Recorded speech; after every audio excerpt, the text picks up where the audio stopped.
It's all in our hands, this life of time. We didn't have spaces of our own. We wanted to be visible.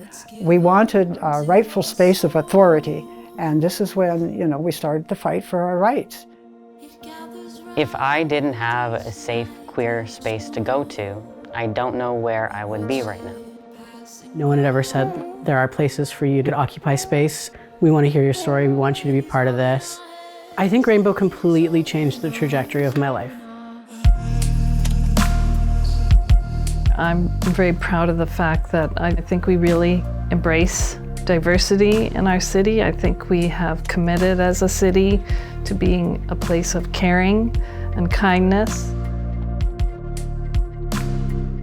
I grew up in Winnipeg. We grew up going to summers at Lake of the Woods with our grandparents and my parents. 3 generations of my father's family ran a music store that sold pianos and organs in the city. All my friends and family members, when you mention my dad, everyone's first word is he was just a very elegant man. He was classy, he was funny, he was a very savvy business person. He was very proud of his 2 daughters, and he filled our lives with music. He was just, a really interesting, multifaceted human being. And he loved my mom. They were great friends and felt we had a very, very happy childhood and very happy parents. And coming to the realization that, your father that you adored and respected and loved had been living a life that was not his true, authentic self. I did not know this growing up, but my father was gay. He was outed in his 60s by another person who phoned my mother. And so, after our beautiful life started to implode at that point, there were no coming out parties, there was no hugging and joyous. All of that just was not available at the time. There was a lot of fear, there was a lot of shame. I experienced a lot of that fear and shame, not just being aimed at my father, but at our entire family. And from that phone call forward, it was forgotten who my dad was before that day. If at one point in his life he had been able to find a path to being his authentic self with the help of a place like the Rainbow Resource Centre, maybe also our family might have found a different path through that. I was a fairly, seasoned lesbian. I was not closeted, although I was not publicly out. It was still a time relatively unsafe. A lot of the folks who came through that time, they came out of that broken people. They lost everything, their families, their friends, their employment, their housing, and even their lives, either by suicide or homicide.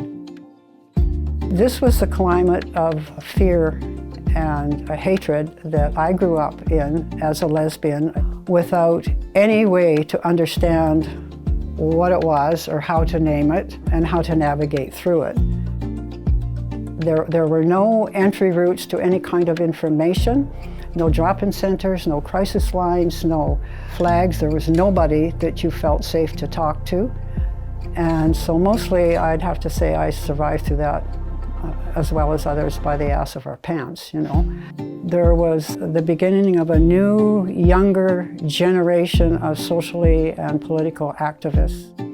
This group of people, they were tired of hiding out in the open, tired of the homophobia, and we were tired of being denied our dignity and human rights. And so we decided to fight back. Coming out of the closet, putting our lives on the line, we took to the streets, to the institutions, took to the academies, took to the industries, and we marched and we protested and we rallied demanding our equality and human rights. If you look historically at the movements that have brought the queer community to where it is today, You know, the gathering has happened secretively and shamefully, and I don't want queer families to feel siloed or to feel like they're, you know, needing to kind of hide in the shadows. You know, we've moved past that. We want to be prideful. We want to be out. We want to be in our communities. We want to be seen, right? And we're here, we're, you know, making these beautiful babies, having these beautiful families, and we really want space for that. It was a very long process and journey becoming a family, but ultimately we made the decision that I would carry our kids. So I am the birthing parent, and Meg is, I guess, legally the other parent. The supporting act. Yeah. We have so much work to do with queer families, and as more queer families grow, I think that it's going to become more self-evident. But I think that we need opportunities for our children to be around people with similar origin stories. I think that matters significantly, and I think working together as a powerhouse team of queer families to make sure that our children are entering society and they don't have to advocate for themselves so much. They have a strong, proud awareness of where they come from, and they know that their families are going to be included. I think that it means the world to our children, and it will change their trajectory in life and their experience if they can feel strong and empowered to be around kids like them. It's essential to create connections between one another and be able to share the way that we self-express our queer joy. Being a trans man from rural Manitoba, I didn't have the confidence to come out yet. And then I met with a trans man who also was my age, and he told me about the trans masculine group here at Rainbow. From there, I went back to Winnipeg and I participated in the trans masculine group here. And I met a lot of role models who I respect and who've had tremendous impact on my journey so far. Without a safe space for queer people to go to, especially for queer trans youth, it makes the journey a lot more difficult. And some youth feel that it's unreachable, and they'll either give up on their own identity or they'll give up entirely. Living in Middle East, and especially in Syria, for about 28 years, hiding your identity and your sexuality, and then come to Rainbow Resource Center, it was a light for me to see like everything could be different, even if whatever you have witnessed in your past. My life in Syria was totally different than here.